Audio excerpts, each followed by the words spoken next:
Wedding cancelled. In shocking turn. Original post. I don't know what to do.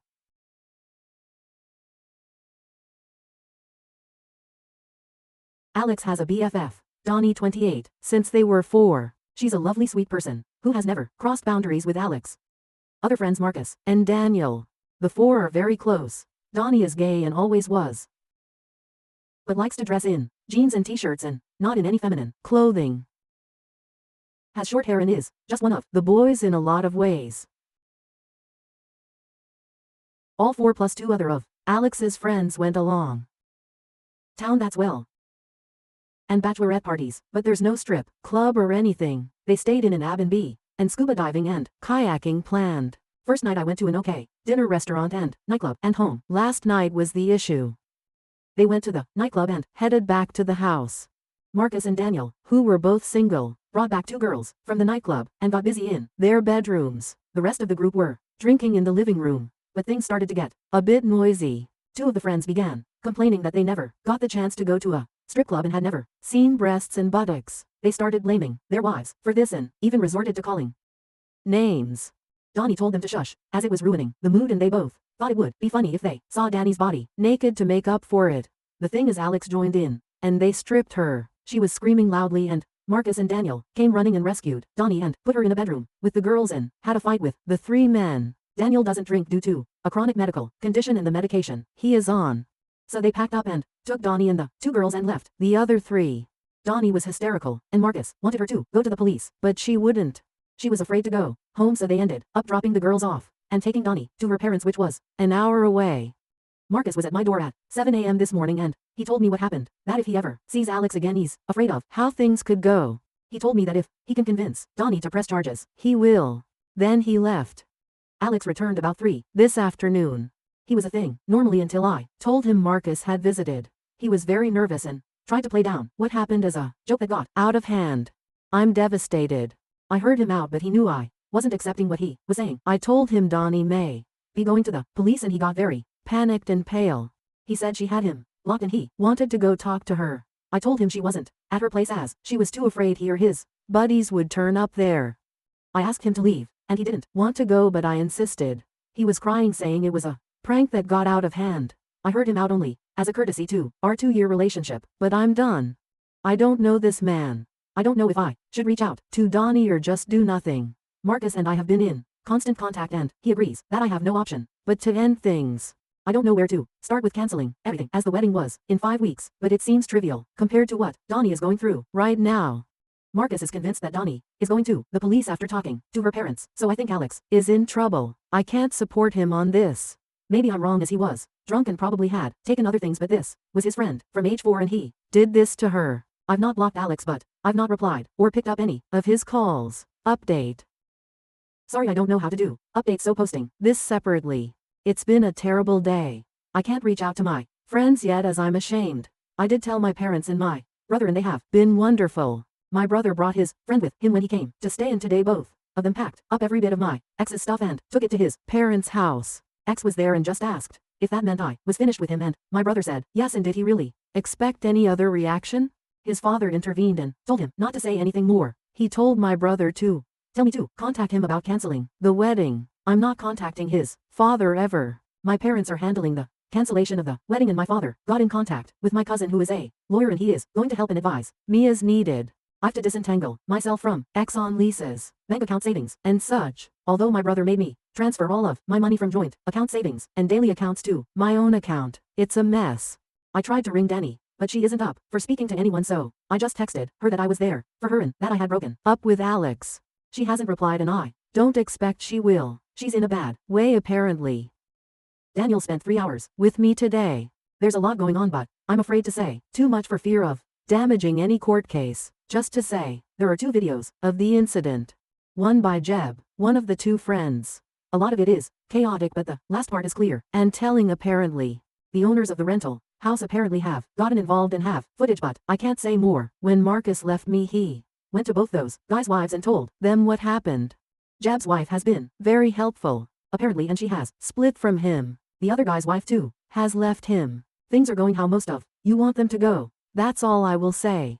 Well, I will add it was worse than what Marcus shared. Daniel told me that before. Danny found her style. She had long hair and dressed feminine and was stunningly beautiful, and all three of them were in love with her as teens. Alex took her rejection very personally apparently, and Daniel says he was angry and bitter for a couple of years, but hid it from her. They thought he had gotten over it, but Daniel feels this smacks of revenge against her. Scary if this is true. I have and continue to receive hundreds of texts from Alex. He told me his father told him to stop texting me, but he can't. I haven't replied or blocked based on weird advice. This is very hard and I don't know what way all this is going to end up. Sorry about any mistakes and typos. I'm not doing well. If there's more I will post again if I'm able. Update 2. Hi. All my last update is removed, but if anyone is interested, I thought I'd post the latest and get some advice. I got a call from Danny. Daniel has been ever present and I'm guessing it was because he knew she was going to call. There's a lot more to the story.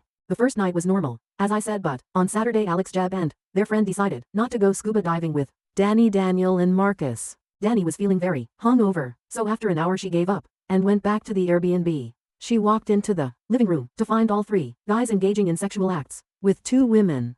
Jeb shouted at her to get out as this was costing them a fortune. The women were escorts. She left and went back to the boat and only told Marcus what she saw.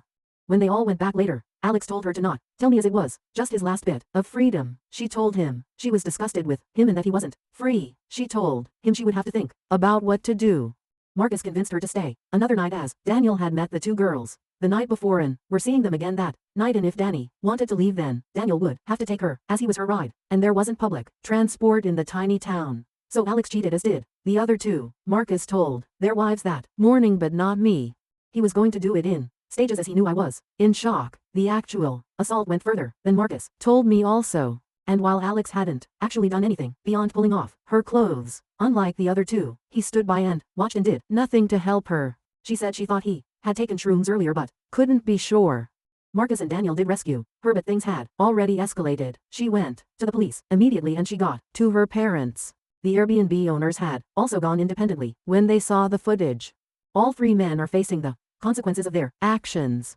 Danny told me she was sorry she didn't leave and told me immediately, like she wanted to do. She is very distraught and I didn't want to make things worse for her. I don't think I'm needed for any legal proceedings, so I finally blocked Alex and his parents. The wedding is cancelled, and I'm just starting to disentangle myself from Alex on bank accounts and such. Here's my issue. I'm feeling very angry towards Marcus. It feels like he didn't really care about me. He stopped Danny from telling me so he could continue to shack up with the girl he met. He apparently feels guilty because if they had left, Danny would not have been attacked. He didn't do me the courtesy of telling me that Alex cheated, that like he did with the other two wives. It's not like he was sparing my feelings because my ex assaulting another woman was a pretty damn bad thing to hear. He didn't tell me the full extent of the attack. Danny is still unsure if Alex wasn't just waiting his turn, or if all he was going to do was watch. I should have been told that ASAP, and not from Danny, because the conversation was incredibly difficult for her. Daniel didn't know about the escorts at all and didn't know Marcus hadn't shared the full story of what they burst in. Daniel has been my rock. I need some perspective here. Is it okay to be angry at Marcus? Is it misplaced anger? I'm pretty angry at Alex, though, and that's all I feel towards him. Can anyone give me a different perspective I'm missing? Marcus and I had been in constant contact. He's already back at work, so it was messages/texts and occasional calls. He actually visited last night, but I didn't open the door to him. Daniel is saying whatever I feel right now is okay, but I think he's just placating me. I don't know who to trust anymore. I don't have to have any more contact with Alex and think the case will move along without me. I'm thinking of telling Daniel that I need a break from him and Marcus and that group of friends. Danny and I have said we will stay in touch, but I can't see us being very close. My best friend, who I finally confided in, thinks I should just step away from them all now for good and try to move forward. My parents agree and think it's necessary. My brother thinks Daniel has been nothing but great and I shouldn't cut him off. But they all seem to be a package deal, but without Alex now, obviously. So I think it's probably all or nothing. What should I do? I don't want to be ungrateful, but a clean break feels right. I've been putting off writing this update, but I'm back because I need even more advice and an outside perspective. The comments have been pretty helpful so far. Thank you. It's long, but I'll do my best to shorten it. Drugs, violence. First of all, Danny and I have bonded. She and I talk every day and message constantly. I didn't expect that, but it's truly wonderful. She says she needs a good straight friend right now, JK. And honestly she is a great person and has been a huge support to me, despite what she has been going through. I told her I posted here as I felt guilty as to tell my story I had to tell hers. She was okay with it. She is thinking of waiving her right to anonymity when Betrayal comes as she wants everyone to know she was raped and by. Danny has quit her job, moved to her parents full-time and is in therapy. She's just about okay, surviving still, rather than living, but she is so strong and amazing. Justice moves slowly here so there isn't too much of an update on the legal process. Marcus was told, however, he would not face charges for assault, for attacking the two, actively attacking Danny. I went back to work, and it was awful. I work for a tiny startup. Oscar, who works there, is friendly with Marcus and my brother. We are all into martial arts and attend the same dojo. So I'm getting a lot of pity. I'd have been okay with sympathy or empathy, but being pitied sucks. Still, it's better than being home all day, doing nothing. Daniel gave me space as I asked, and he is truly a good guy. There is nothing romantic there at all though. I'm not in a fit state for anything like that, and won't be for a very, very long time. And he is just a good guy. No ulterior motives. We text a bit, and he is in a lot of contact with Danny. I got a letter in the mail from Alex, said he held out hope while I hadn't blocked him, but once I did he was distraught. He told me he doesn't want to freak me out by turning up in person, and I know that wouldn't look good for him anyway, but he just wanted to tell his side of the story. He said he was pressured into doing stuff with the escorts and he only got a BJ. The other two were really pressuring him to do more, but he didn't, and says he regrets even doing that. He admits he was angry at Danny because she told him. He either told me about the cheating or she would, but he knew he was totally in the wrong. He knew I would dump him for cheating, so he took everything he could get his hands on. He's not even sure what he took, and while he remembers pulling off Danny's shoes, he doesn't remember anything else. So he was just peer pressured and drunk and drugged up, and he did nothing wrong at all basically. I was just disgusted to read this. His total lack of accountability is just sickening. I'm not responding to him ever. Any future mail goes unopened into the trash. I'm in therapy, but it's early days, and I'm not seeing progress yet. That leaves me with Marcus. He knows I've been angry with him and he is desperate to talk it out. I probably feel too much anger towards him, but find it hard not to. He is still feeling very guilty over making Danny stay. I don't understand why I feel so angry towards him. It's not on the level of anger I feel towards Alex by any means, but I'm still hesitant to talk to him. I think he made mistakes, but in my heart I know he was dealing with a lot that morning, but I just wouldn't have. Alex got home if I had known the truth. I feel Marcus should have told me everything, as I was the one who had to face Alex alone. I know I should hear him out, but I'm finding it very hard. How can I get past this? I want to clear the air with him even if we are never friends, and me cutting him out is really having a terrible effect on him. I know he rescued Danny and has been constantly checking up on her. I know he can be a good guy, but part of me feels he wasn't all good that weekend. I don't know. I haven't touched this in therapy as we are just starting and are talking about Alex. I need advice on how to deal with this. I wanted to give it some time, but Marcus' mental health is pretty poor, and maybe by not meeting him I'm just making him worse. How can I find it in me to just bite the bullet and hear him out? Why am I so angry with him? How can I move past this? I don't want to be angry at him. I'm so exhausted from being angry at him and at Alex, and I want it to stop, at least towards Marcus. But it won't help. I'm visiting Danny for the weekend that should have been my wedding. We are going to have a low TR's marathon, and her mother is making a cheesecake. My own family has been wonderful in every way, but Danny is truly why I'm still standing. Edit. Forgot to say, it wasn't an Airbnb. It was just a privately rented house. I just assumed incorrectly it was. Now to the next story. Story 2. Am I the asshole for refusing to spend Halloween with my family after they ruined it for me years ago and now blame me for their dewey? Original post. As the title says, this happened on Halloween. I'm 25 meters and 5 years ago my parents wanted to go to my sister's house for Halloween. At the time I was still living with them, and I wanted to go to a party a friend was hosting, but my parents were adamant that I go with them instead because they wanted us all to be together. I still wanted to go to my friend's party, and my parents suggested a compromise in which I go to my sister's party, then my friends. I figured it couldn't hurt to do both. So I agreed since I liked helping my nephews with trick or treating, and that year I was wearing an inflatable ninja costume. I was really eager to have fun in. Well, I was ready and waiting in the costume for hours. And by the time we finally took the kids out, most houses stopped giving candy and there was hardly anybody walking around. And we only went around the block. That's it. Then when I wanted to go to my friend's house, my parents guilted me into staying because they needed me as a designated driver. I would have driven them home first and then gone to my friend's party. But my parents just kept drinking and refused to leave. So I lost out on going to the other party and cussed my parents out for making me miss it and not even being able to enjoy my Halloween. They just said that it was too late, and what could they do about it? They didn't even attempt to make it up to me. I refused to speak with them later. So they confronted me and I said I didn't even want to look at them because they broke their promise. Then I said that unless they could somehow pull a new Halloween party with all my friends out of their asses, then they had completely screwed me over. Then I left before they could say anything else to me. My friends were nearly as upset as I was, but my sister told me off and said I was callous because she had wanted me there. Ever since that year I only spent Halloween with friends. This year my parents begged me to go with them to my sisters instead. I asked why and they wanted me to drive them. So I refused and said they just wanted a designated driver, and they'd already screwed me over before and didn't even attempt to make it better back then. And I didn't want to just sit around watching them get drunk with the only real highlight being helping kids trick or treat. I hung out with my friends and we had a blast with a farmyard party, but my sister called me up on Monday furious at me because our parents were pulled over on their way home and got a dewey, and that this would have never happened if I had driven them. And now most of the family is pissed at me. So I ate off for refusing to drive my parents to my sister's house for Halloween because of something they did 5 years ago. Relevant comments. Comment 1. While you're 100% NTA for anything your parents did, you were weirdly bitter about a party you missed as a 19-year-old dude. You were an adult. You chose to stay. Nothing was stopping you from leaving. You need to recognize that you are responsible for your own choices. Something your family doesn't seem to be good at. Oop. No.